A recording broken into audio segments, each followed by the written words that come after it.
Welcome to channel. Today, we explore story filled with unexpected twists. Please, subscribe and like to stay updated. Let's begin. I recall when life seemed uncomplicated and almost predictable. The mornings were spent racing about, cooking breakfast for the kids, and exchanging exhausted grins with Rachel before we left for our separate professions.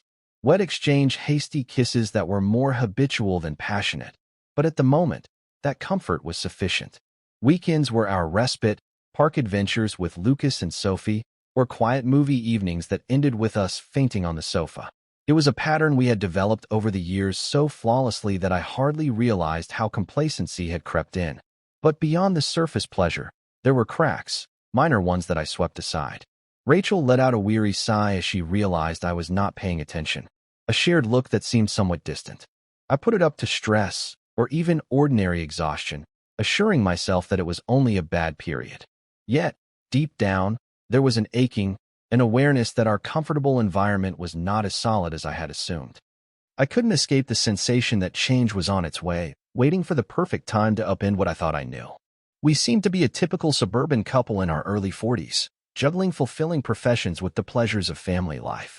We were satisfied with our 16-year marriage and 2 children, Lucas and Sophie. We were known as Daniel and Rachel. I stood slightly under 6 feet tall, with a body that had softened from my former athletic shape, but my chest remained wide. I like to believe I handled the additional weight well, or at least I hoped so.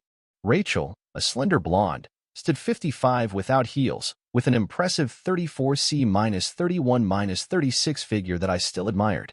I had kept the same group of friends since school, and we continued to meet on weekends, though our activities had become tamer since marriage.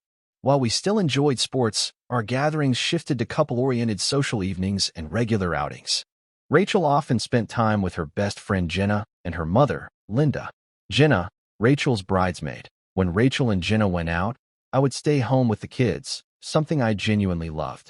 I played the silly parent, making sure the kids had fun, while Rachel played the stricter role, which worked well for us.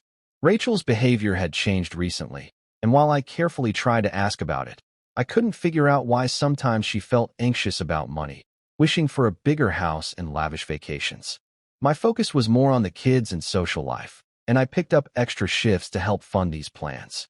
Rachel started pulling away from our friends, spending more time with her mom. Eventually, she admitted she was worried about Linda. Linda had become a widow 2 years earlier after her husband's passing, and despite our support, she struggled to move forward. Rachel devoted herself to caring for Linda, inviting her over for dinner and sharing wine. Although Linda loved spending time with us, she declined invitations to other social gatherings. Over time, I wondered if Rachel was creating opportunities for me to spend time with her mom. I didn't mind. Linda and I got along extremely well, and I enjoyed her company. At 51, Linda looked much younger and was often mistaken for Rachel's sister. I would tell her often that many men would be eager to take her out, which seemed to lift her spirits. Our time together became more frequent, and I thought maybe Rachel was helping Linda ease back into talking to men as a prelude to more socializing. With this concept in mind, I found myself in one of the most odd talks of my life while sitting on the sofa watching television. Daniel, I'm quite concerned about Mom. She's been battling so much since Robert died. Losing the love of her life has left her confused of how to go. We're trying our best to help her. You've been fantastic, and I'm not sure what more we can do. You've truly been wonderful with her. Did I add she mentioned you reminded her of Robert when he was young? After my father departed with his girlfriend, it took Robert a long time to persuade Linda to give him another try. He was so patient and sympathetic. She just needs time to meet someone like Robert again. Rachel went quiet for what seemed like an eternity, and I wondered if she had begun to fall asleep. I think you should take her out, she eventually said. I chuckled, shocked by the unexpected idea and believing it was a joke, but Rachel did not laugh. You're not serious, are you? I'm serious. I know that seems unusual, but she needs assistance getting over that obstacle, and we're the only ones who can help her, especially you, since you're a male. Thank you for noticing, but I am also her son-in-law. That is not really appropriate. Why not try matchmaking with someone her age? She has utterly refused to speak to another guy. You're the only one she trusts, so consider this a pleasant excursion to get her acclimated to going out again. I could do that, I guess. Yes, like a date, mostly. But if it extends beyond that, they'll be okay with it. What do you mean? I inquired, lifting an eyebrow. She wants to feel loved and thinks she is still desirable to guys. I could do some flirting. She must be aware that men find her attractive. Honestly, I don't believe she does. Her confidence is gone, and she has forgotten what it feels like. She believes that every man is attempting to take advantage of her. She has to understand that she can be with another guy. Good grief, it sounds like you're asking me to sleep with her. Rachel shrugged. You cannot be serious.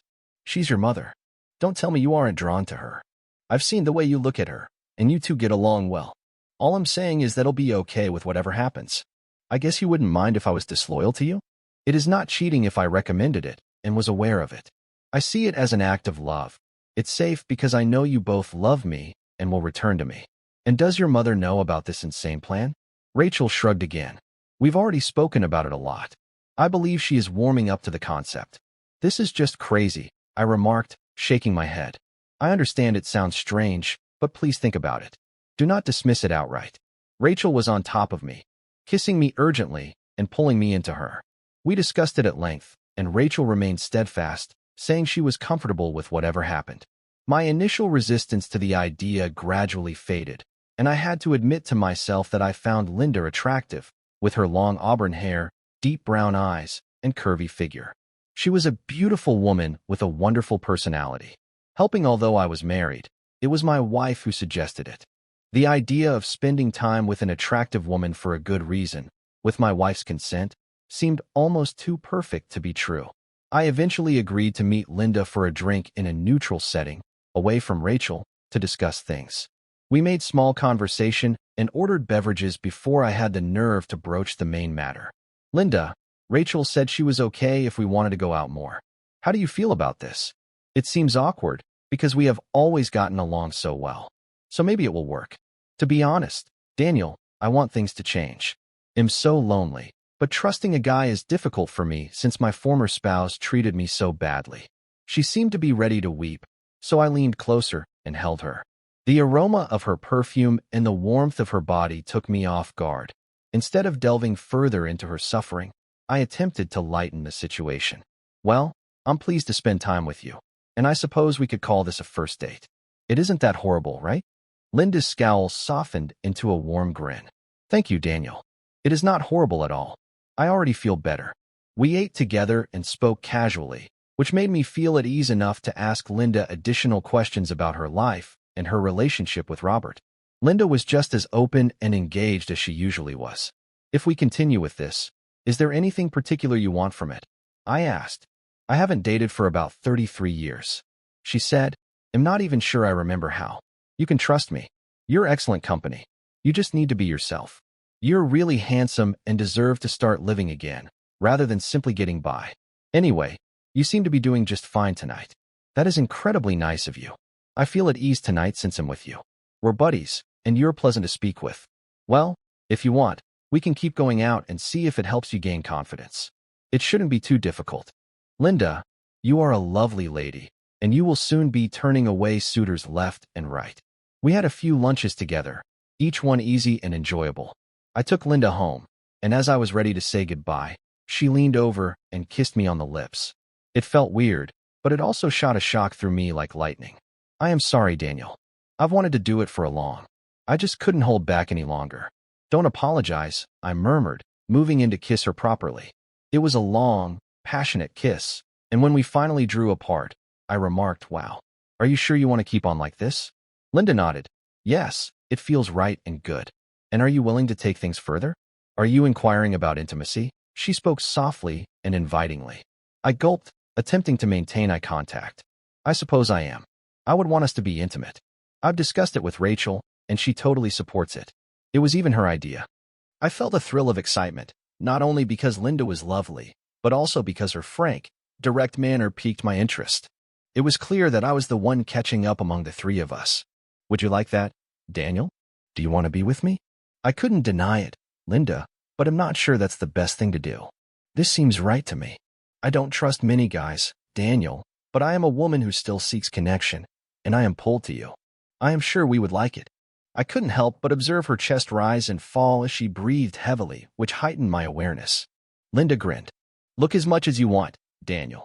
Everything I own is yours if you want it. My focus switched when Linda placed my hand in hers. I was dumbfounded, overcome with desire and wrestling with temptation. How about you, Daniel? If this is a one-time event, do you have any specific expectations? Maybe Rachel has an unfulfilled fantasy? I stammered as an image sprang to me before I could stop it. No, nothing like that. Linda's grin was warm and encouraging. I know you're not completely honest. I swear not to share it with anybody. Please tell me about your fantasy. I probably shouldn't. There is one item, however it is uncomfortable to bring up. You could consider it insulting to Robert. Linda's eyes widened in surprise. Is this the notion of the widow in black? My eyes also expanded. Oh my goodness, that is. Tell me more, Linda requested. Okay, I admit it. That concept has entered my head. Have you seen Monica Bellucci's Irreversible? You remind me of her a little. I was uncomfortable, but Linda appeared pleased. I'm sorry, it's just a dumb dream. I wish I looked like her, but I appreciate the compliment. So you like the entire black lingerie, seamed stockings, and heels look? Linda asked with a cheeky grin. I shuddered inside. I'm sorry, it was silly to mention. No need to apologize, Linda said. Let me tell you a little secret. Robert used to buy me lingerie, and I enjoyed dressing up for him. I have a lot of stuff, along with a variety of costumes. I would love to bring your dream to reality. My thoughts were racing. Wow, really? That would be incredible. Well, if we're going to do anything, we should do it correctly. I already have all I need, and you'd be helping to meet the requirements of a widow. If I'm wearing that, I want you to wear a smart suit and we'll have dinner at a fine restaurant. How about Friday? I was still in a trance as we said farewell with another lengthy kiss. Sitting in my vehicle, I attempted to get my brain around what had just occurred, mostly telling myself that Linda was excited for this to happen and anticipating Rachel's reaction. When I arrived home, I expected Rachel to be upset as I summarized our conversation, though I did leave out the detail about the widow fantasy. To my surprise, she was very calm, partly because Linda had already called her and she knew we had set up the date. Rachel was completely okay with it. I lost track of how many times I offered to cancel, but she was insistent that I shouldn't. This is exactly what her mom needed. She even helped me get my suit ready and iron my DIY. I waited in the upscale restaurant, feeling a bit self-conscious in my suit and with nerves making my stomach churn. I'd be lucky to keep any of the pricey food down at this point. Then I saw her, and I was stunned. She spoke to the maitre d', who seemed quite taken with her. I watched her profile as she moved, noticing her curves and the subtle seam in her black stockings as she walked toward me. She was the embodiment of my fantasy. A tailored black jacket hugged her. She grinned at me. I assume this meets your approval, Daniel, or should I say James Bond? Let's stay with Daniel. I'd rather not have any villains interrupt us. And yes, you look absolutely stunning. I hope you feel comfortable in it. I'm not quite comfortable, but I feel nice in it. It's exhilarating to dress up for what you want the most. I left the fascinator and net veil in the car. It seemed a little too much for the restaurant. I'm flattered, she remarked. We enjoyed another fantastic night, enjoying dinner, cocktails, and dancing before returning to her place. When we arrived, she put on the fascinator and veil as she exited the vehicle. She now epitomized the typical widow appearance, which fulfilled my desire. I was astonished as she brought me straight upstairs to her bedroom. Are you sure you want to do this? She inquired. Yes, that's exactly what I want, Linda. I want to make your fantasy a reality and finish with a memorable time together. Hearing Linda speak so bluntly was unexpected and added to the tension. She directed me to sit on the bed and gently started to undress. She took off her jacket and unzipped her top, displaying a bustier that highlighted her form. She then slipped her skirt down to reveal her stockings, garter, and lace underwear. Leave the rest on, including the veil and heels, of course. I replied, anything for you, in a hushed voice. Linda slid effortlessly between my knees, and her eye contact, paired with the red lipstick behind the veil, was alluring. She certainly understood how to make the event remember. Linda would stop slightly before resuming her attention and technique, increasing the suspense. I sensed myself getting closer. After a few more heated seconds, I backed away, and Linda glanced up as I reached the pinnacle. The first touch brushed on her face and the net veil. The next step was to trace her nose and eyes carefully. She opened her lips, and the rest landed there and on her chest. As she moved closer, she completely cleansed me. The experience was almost overpowering. Well, you really are full of surprises. That was incredible, I remarked, hardly able to recover my breath. Are you sure Rachel isn't going to be furious with me? Linda laughed with a warm, deep tone. If she is, she'll have to answer to me. This was mostly her idea. I wouldn't have dared suggest it on my own, but she believed it could help me, and she might be right. I haven't felt this alive in a long time. Then we should make the most of this opportunity, I told them. I'm ready to go again. Linda grinned as she stood up and adjusted her clothing. She leaned forwards over the bed.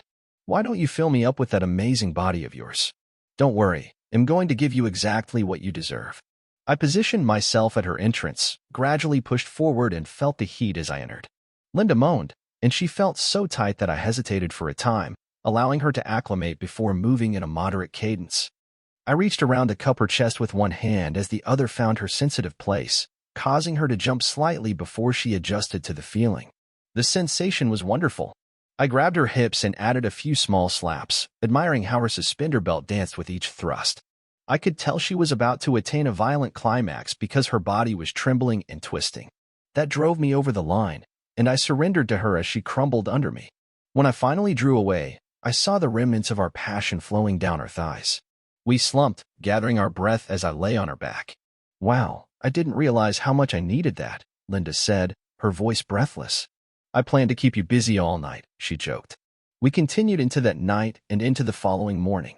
Linda was full of enthusiasm and quite outspoken, encouraging and applauding me. I was really fascinated by her. I arrived home with mixed feelings, uncertain of what to anticipate as I cautiously walked inside. Rachel was in the kitchen. Mom called to say you were on your way back, she said, looking over her shoulder. Oh, did she mention anything else? Just that you were perfect in every way, I said, still buzzed from the previous night. Are you hungry? Would you like some breakfast? Yeah, that would be great. Rachel stayed cool and realistic, as usual. So, we're okay? We're fine, I answered, although part of me was doubtful. It wasn't cheating. We still love each other, and it sounds like Linda is already feeling better. Life appeared to continue as normal. We discussed my time with Linda as if it were a daily occurrence. Rachel was genuinely glad to see her mother in better spirits, noticing that she seemed revived. Fortunately, she never asked for details. Rachel seemed to revert to her regular self, and I opted not to investigate it too much, content that everything felt good again. Unfortunately, it did not endure. Rachel gradually grew quieter and more reclusive. I was scared that she would regret allowing me to spend time with her mother. I attempted to apologize and guarantee that there would be no recurrence, but she told me that she had no remorse. I phoned Linda, but she was unable to provide any understanding for Rachel's actions, despite her assurance that it had nothing to do with what we had done.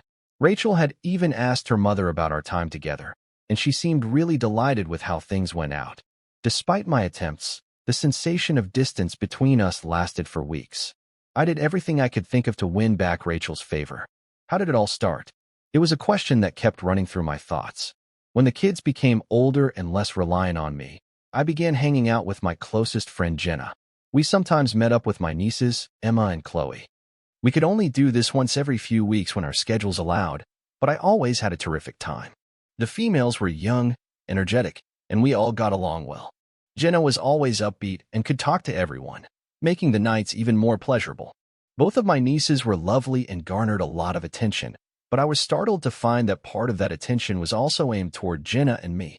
Jenna, who had been divorced for some years, and the daughters were considered fair meat. While I felt a little out of place, I found myself enjoying the talks and light-hearted humor. The conversation was light and amusing, particularly when the younger men complimented the features of older, more experienced ladies. It was innocent fun, a chance for me to get away from my daily routine as a wife and mother. I had no intention of cheating on Daniel. It was just a way to relax and feel recognized. We ran into some difficulties one night when some new males were a touch too pushy. I was worried about the girls and attempted to cope with a man who kept leaning in to kiss me. I pushed him away and was going to hurl my drink at him when he was dragged from his seat and thrown on the ground. It took a while to realize what had transpired. Standing across from the man and his three pals was my savior, Leonard Parker, a rich customer at work. He seemed different without his professional suit, intimidating and confident. That confidence alone was enough to make the men give up without a struggle. I insisted on Leonard joining us, and we all praised him again. The remainder of the night was spent in enthusiastic discussion. His tales were interesting. He had been to many places and had a good profession. Despite his engaging stories, he spent the most of his time inquiring about us and encouraged the females to follow their aspirations. He was inspirational. Emma and Chloe were smitten with him, and I couldn't blame them. He was charming, beautiful, and, for that night, our hero. I saw him at work the following day, which was rare given that he only visited every few weeks. He was as charming as ever, and despite my gratitude, he demanded I cease praising him. I said that the girls were now full of ideas about traveling and having a gap year after graduation. Talking to him caused my stomach to flutter in an uncomfortable manner. I found myself checking my cosmetics and wishing for another opportunity to run into him. When we finally met again, he playfully offered to supervise me on our next night out to keep me out of trouble. I chuckled, but then said when we were going out next. My heart skipped a beat when I spotted him at the pub. We spoke, and he appeared really interested in me, which made me feel gratified. My nieces initially supported me, saying there was nothing wrong with having fun and that he obviously liked me. It felt thrilling, like being young again, when everything was possible. I wanted to go along with it. When we met up for our second time out, the ladies were more cautious. They reminded me of their affection for Daniel and advised me not to act recklessly. I wasn't sure why they were scared. This was not serious, after all. Jenna spotted me giving him a goodnight kiss. She reprimanded me, calling me an idiot and instructing me to worry about Daniel. She urged me not to go any farther and refused to join us if Leonard was present. I attempted to put a stop to it, but Leonard was continually in my thoughts. He was really beautiful, particularly when contrasted to Daniel, who had let himself go a little. Around that time, I came up with the concept for Daniel to assist my mother. I knew she was depressed and had attempted to conceal her doctor's appointments from me. She wanted something to make her feel better, and Daniel was the only one who could make her smile and laugh. We'd still see Leonard on occasion, but I turned down any more approaches from him. Our cab did not arrive, so Leonard gave us a ride home. After dropping off the girls, who seemed apprehensive as they waved farewell, Leonard drove me the rest of the way. He stopped in a quiet location near my home to let me out, but before I knew it, we were kissing. It was wonderful, then remorse overcame me. I pushed myself to stop and apologized as I got out of the vehicle. I was overcome by my contradictory feelings and could hardly hold back tears when I met Daniel later.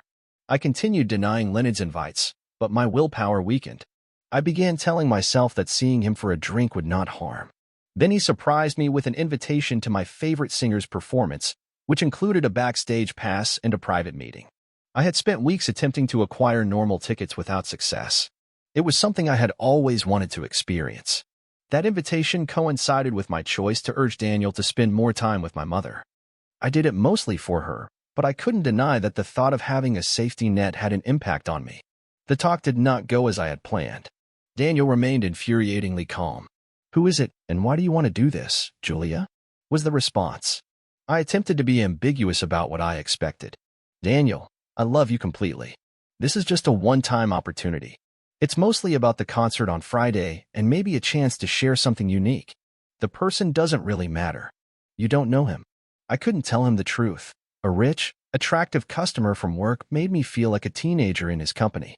Daniel's voice drew me back into reality. "Don't pretend it's just about a concert. If you want to go with someone else, I won't stop you." There was no rage or promises of divorce, just a peaceful acceptance that left me feeling almost disappointed. He should have fought more for me. However, I had assured him that there was no serious danger of losing me. He simply seemed melancholy. "You had your time with my mom. Remember what we agreed. It's not cheating if we know about it, and it'll come back to you, just like you did.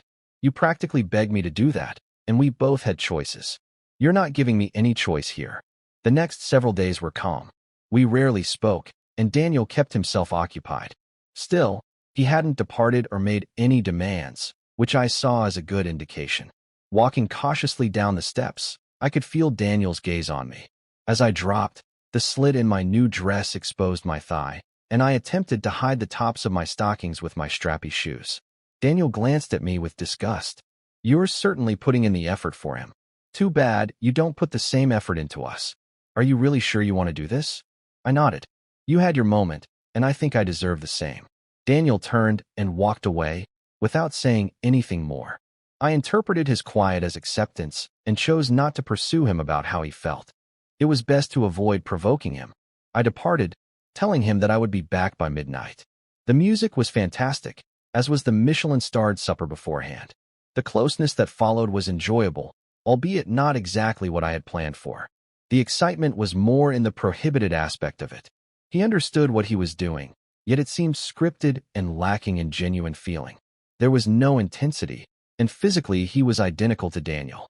He invited me to spend the night, but I rejected, happy to honor my promise to Daniel. Staying longer could have provided a greater experience, but I refused. I arrived home right on time, but the house was deserted. It took me a bit to see Daniel's note on the fridge, "Back tomorrow." I dialed his phone, but it went straight to voicemail. I assumed he went out drinking and was sleeping at a friend's house to deal, which sounded reasonable. It would allow him some time to calm down.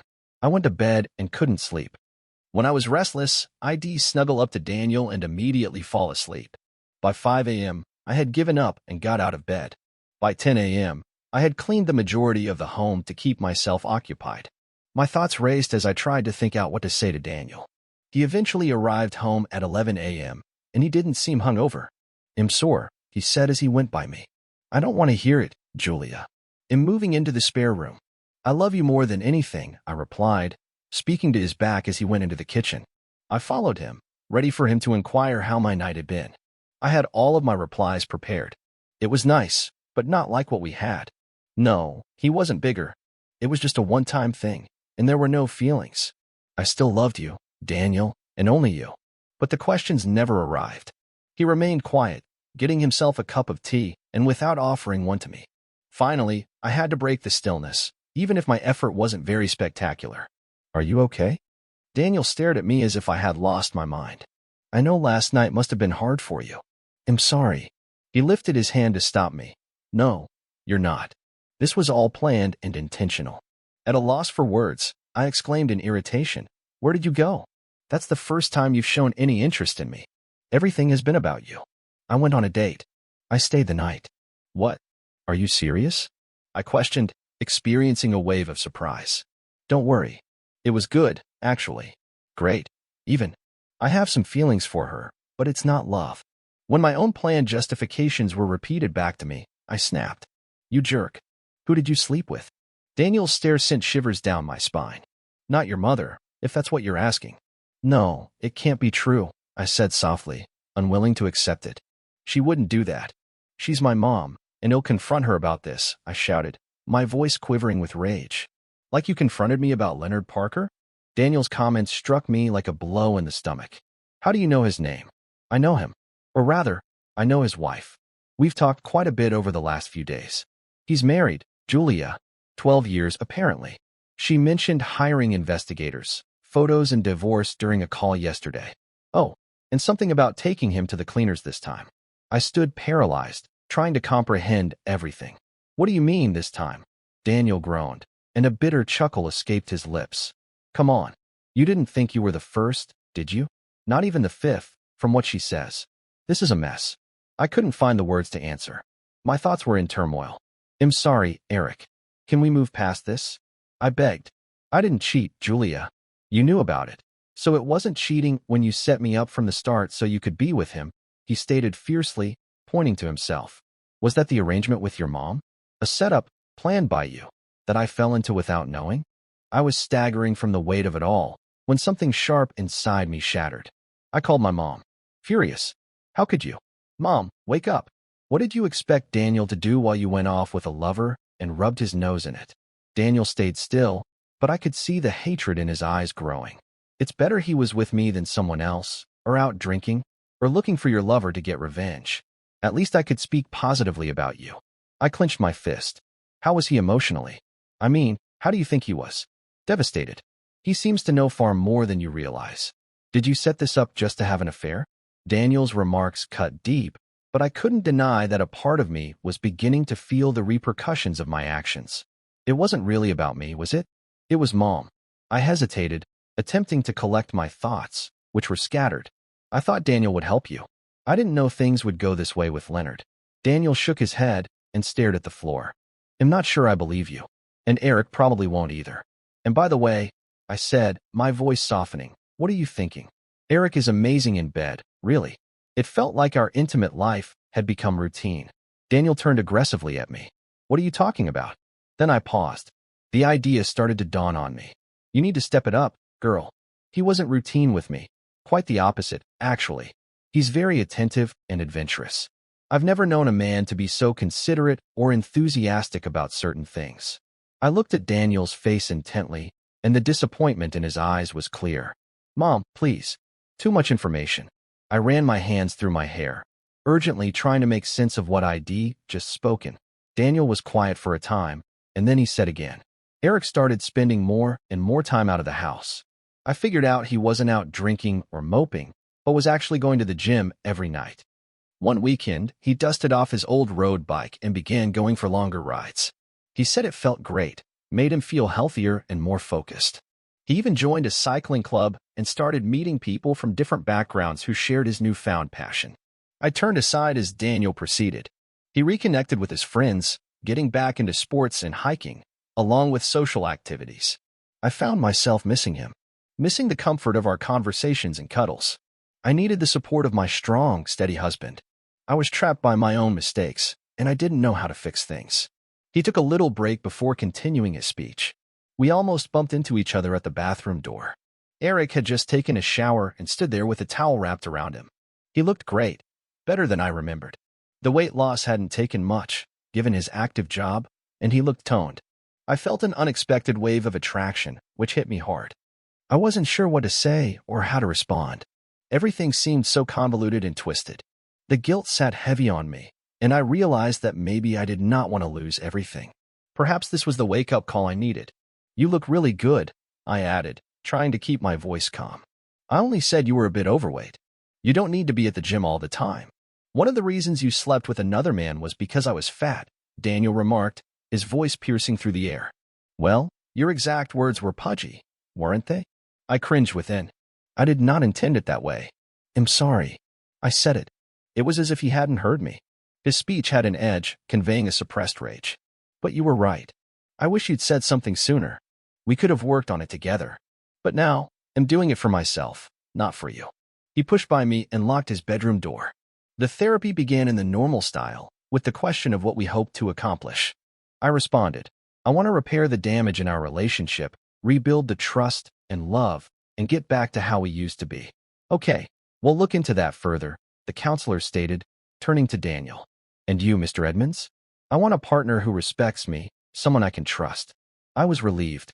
We appeared to desire the same thing, and he was still willing to be together.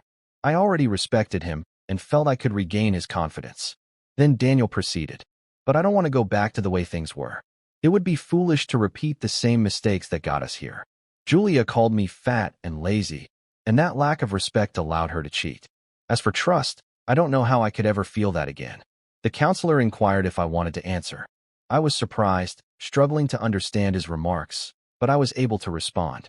I didn't see it that way. It wasn't a logical decision. Maybe there's some truth to what you're saying. I lost sight of all the good things and everything you do for us.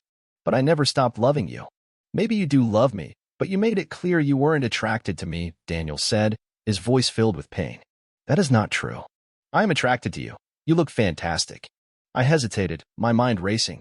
And what if I gain a few pounds again or get worn out from work? Nothing would change. I'd try to support you better and be a better wife. But it did change, he said. You didn't like what you saw and looked for something else. Someone younger, fitter, and probably with a bigger. His voice drifted off, but the agony in his eyes told it all. He wasn't bigger, and it wasn't about that, I said, shaking my head. We are, good together. Daniel remained there, quiet for a time, then spoke again. Is the lovemaking what you can't get past? It's everything. But yes, I said, barely above a whisper. You made sure I knew you enjoyed yourself, so the emphasis on the sex is part of it. It wasn't like the love we have. I think I deserve someone who finds me irresistible and can't wait to pull me into bed the way you did with him, Daniel stated bitterly. But I do find you attractive, Daniel. Do you honestly think that? I questioned him. You never put much effort into our bedroom life. Most of the time, you just lie there, like I should feel grateful for being close to you. When was the last time you pulled me into the bedroom, huh? Why does it always feel like I'm asking for a favor? Daniel turned aside, his face taut. Seriously? I thought our intimacy life was good. His voice sounded raspy. Yeah, my experience with Linda made me realize there was no passion. Maybe that's what you were searching for. Maybe you were different with him, but I wasn't different. It was like it is with you. The counselor advised we take a break to cool up. I was still trying to digest what Daniel had said when I recalled my mother's suggestion about improving my game. I realized we had to go ahead. Going in circles would not help.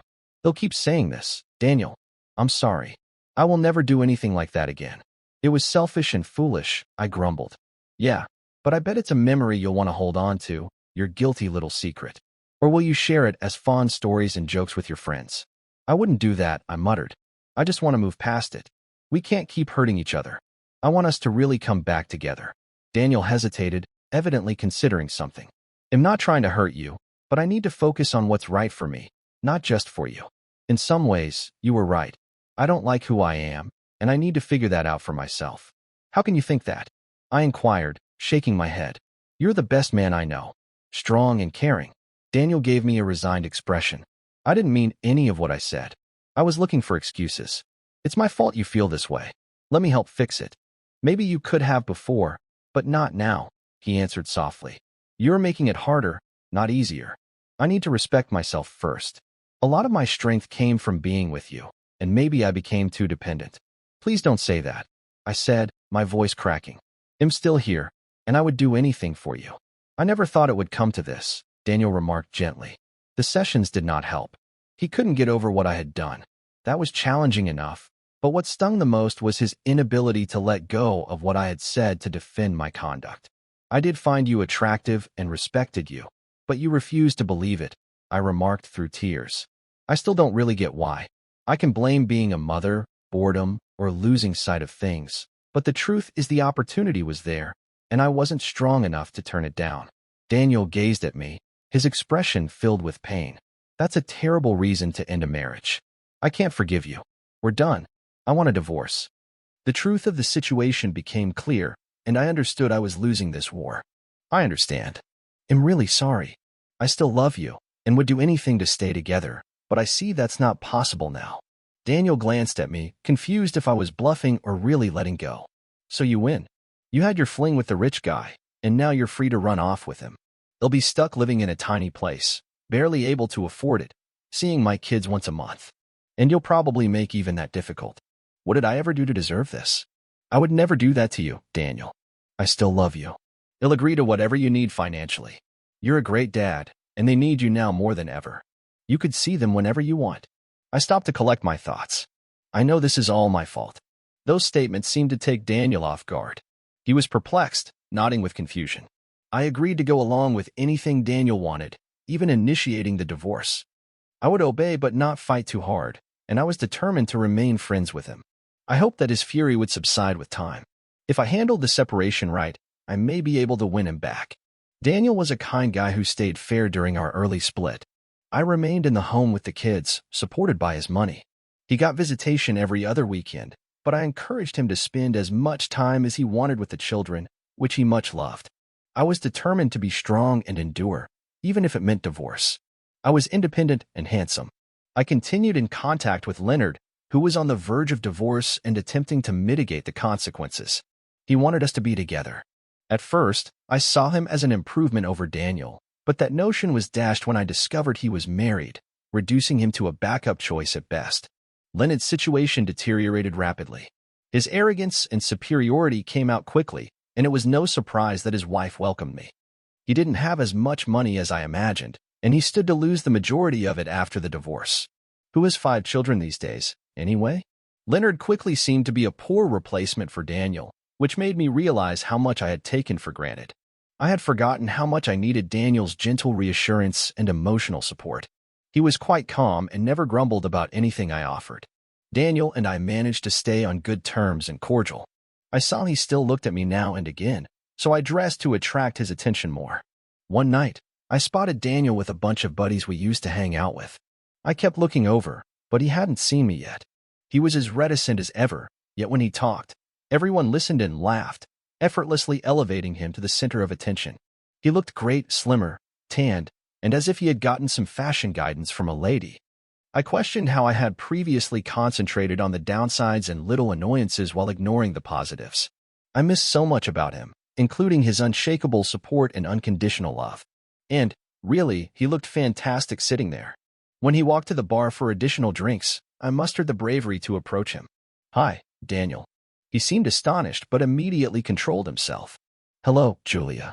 It's nice to see you." "Thank you. You too. It's good to see you out with friends." "I've always done that. You just stopped coming out with us. You should come over and say hi to everyone." I paused, uncertain how they would respond. Daniel was usually well-liked, and I realized I had let him down. "I can't do that. I'm embarrassed because of what I did. They'll be fine with you." No one took sides, and I'm sure they'd be glad to see you, Daniel reassured me. Daniel's remarks made me understand what I'd lost, and I knew I'd do everything to have my husband back. Fortunately, we were just separated and not divorced, so I still had a chance. Had just been so kind to me, so there had to be some sentiments there. "Do you have to be so perfect, Daniel? Can't you let me have something to hold on to?" I begged desperately. "You're allowed to be bitter and angry with me. I deserve it. We have kids, Julia," he said. "We need to move forward and be good to each other for their sake." "I always knew you were a good man, Daniel. I didn't realize you were practically a saint." "Not quite. Remember your mother?" "Yes, but even then, I practically begged you to do it, and you always did what I wanted." I terminated things with Leonard for good. It was time to quit playing both sides and concentrate on getting back my spouse. Strangely, Leonard didn't appear to care. He even had the audacity to remark that I was his worst mistake and that he had lost his marriage because of a horrible romance. What a cheeky statement. I made an effort to spend more time with Daniel and the kids. He was a fantastic father, so protective and kind, constantly making children laugh and demonstrating patience that I could not match. We spoke more, and I often kissed his cheek as he departed with the children. I avoided dating and made sure Daniel knew it. I also informed him that many guys were interested in me, but none met the bar he had established. And it was true. My strategy to bring Daniel back was working, and I knew the prospect of being reunited as a family was appealing to him. If I could get him back, I'd be the finest wife ever. I even had my mother speak to Daniel while I listened on telephone. She began by confessing that I had been dumb and knew it. "I just can't get over it, Daniel. It's more about the trust than the sex," she told me. She completely blindsided me. "She loves you, Daniel. Please go back to her and the kids. She was reckless and selfish, but she's devastated. I'm genuinely worried about her. She needs you." I nodded softly, agreeing with all she said. "I don't even know if she likes me fat, lazy, all that nonsense," Daniel said. My mother gave me a severe look to ensure I recalled my faults. "You know she didn't mean any of that, Daniel. She was just trying to justify herself. Please go back for the kids, or as a favor to me. I like you, Julia, and you're the most attractive woman I've known. But what we had showed me that something was missing between us. I just don't think she was ever truly passionate about me, which is probably why she set us up and cheated." I nearly yelled no, but kept my cool. "I'm sure that's not true, Daniel," I told him. "If it would help get you both back together, we could work something out. I did enjoy our time together, but that wouldn't be right. Maybe if I had resisted more, Julia and I would still be together. Besides, you deserve to find someone special to share your life with. You'd have no shortage of suitors." "That's kind of you, Daniel." "Thank you. Our time really did mean a lot to me." After the call, my mother reminded me that I was married to a good guy and urged that we both move on. My strategy to use my mother as leverage had failed. Showing Daniel what he had been missing was both irritating and frustrating. I wanted the opportunity to indulge him, win him back, and rekindle our love. Despite my best attempts to bring Daniel back, the divorce proceeded. We were supposed to meet at a restaurant to sign the documents, but I had other plans. I dressed up in a fancy outfit, fresh undergarments, and shoes, hoping to appear good. Daniel's look on me made me shudder. "Nice outfit. Is that to show off what I'm losing? Or are you just here to gloat?" remarked the gentleman. "There's no gloating here, Daniel. The outfit is for you. I want you to notice me again." Daniel seemed perplexed. "Let's just get this over with. I've already signed the papers. Here, take them." "Maybe we shouldn't sign them yet," I said, my voice trembling. "You've got to be kidding. What are you talking about?" "I'm talking about staying together as a family. We're meant for each other. I don't want to see anyone else, and I'm hoping there's still a chance for us. I love you. It's that simple." I took a big breath and looked into his eyes. I didn't realize how much until now, and I was a fool to risk losing you. Deep down, I know you still love me too. Daniel remained still, his countenance inscrutable. "I was never enough for you. You always wanted more things, more money. We built the life you wanted, and then you suddenly didn't want it anymore. You stopped spending time with our friends and preferred shopping and nights out with your girlfriends. None of that matters to me now. Daniel, I murmured, my voice breaking. I just want our family back. Quit your job if you want, he said, his tone colder. We'll find a way to make it work. I'm happy with my life now. Daniel, I responded, attempting to maintain my calm. You weren't, so there's no point going back. I want our life together more than anything. My time with Leonard was a terrible mistake. I'd do anything you wanted, even in the bedroom. I should have been more open with you instead of looking elsewhere. Daniel's eyes narrowed. Even my mom still speaks highly of you, until the next wealthy, charming man shows up with a smile and a credit card. That dress doesn't hide who you really are on the inside, he said cruelly.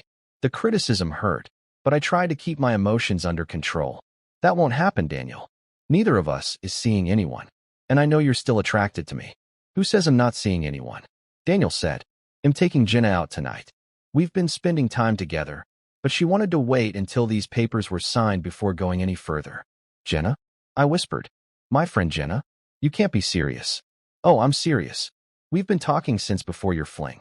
How do you think I found out about Leonard? I gazed at him, perplexed. I thought his wife contacted you. No, he said, shaking his head. I reached out to her after your little plan was revealed. She already suspected him. Jenna was the one who warned me about what you were planning. She tried to talk sense into you multiple times, but you were determined. So she stopped going out with you. She thought telling me would stop it, but we both underestimated how stubborn and selfish you were. I was awestruck, unable to grasp the enormity of what I had just heard. He went on, and she doesn't think I'm fat either. Funny how life turns out. Jenna always thought you were lucky to have me. We decided to be cautious for the kid's sake, but I will be seeing her. Turns out some women do find me attractive. He concluded. I took a long, hard look at myself and realized my only mistake was loving you. Sign the papers, Julia.